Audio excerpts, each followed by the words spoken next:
Hi everyone, I'm Yijie and this is my gulping project. So in week 13 we learned how to calculate the average rainfall of the catchment, and this week we want to learn how to connect the FEWS-SOBEK and display the simulation, both the water level and discharge. So here's the step-by-step of the connection. And in here we have the important part is if we want to run the SOBEK from FEWS, and we need to set some parameter to let the SOBEK know there's some simulated parameter you need to focus on. So in here we have some ID map files of it's called FEWS-SOBEK RCF and FEWS-SOBEK RCF export and import. Of course, in gulping project, the name is FEWS-SOBEK RCF, and here's the import and export. Import means from the FEWS to SOBEK, and export means from the SOBEK to FEWS.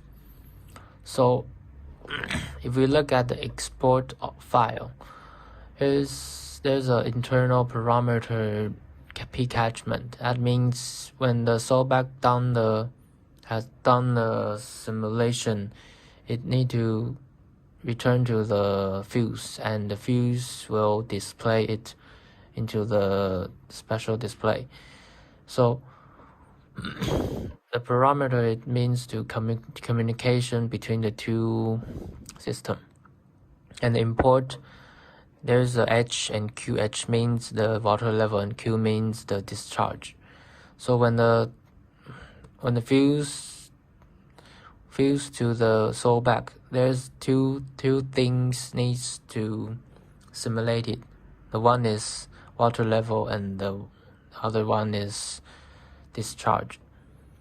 Okay, so this figure is kind of situation when you run the workflow, what will happen when the simulation is running. So in here, if we run the SOBEK RCF gulping, the FEWS will first calculate the average rainfall of the gulping, and then call out the SOBEK to simulate it, the discharge and water level.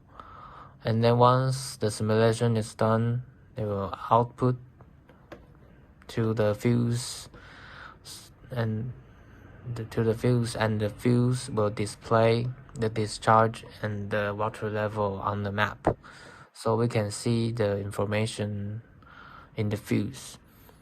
So in here, there's a database viewer. There's a lot of information in this block, including the parameter name, ID group, location name, model instance. So if we wanted to know the location name of the water level and discharge in a single picture, we can choose both of it and click the right of the mouse. And here I will take a Riemei as an example. So this is the picture of the water level and discharge of Riemei. We can see the discharge. There's a three part of the peak. The one is rising lip, and the middle one is the peak, and the final one is the recession lip, which we know is the 退水段. In the hydrology, we know the recession lip takes more time than the rising lip. That's because in simulation, the discharge, the SOBEK use the overland flow, and after the infiltration, overland flow will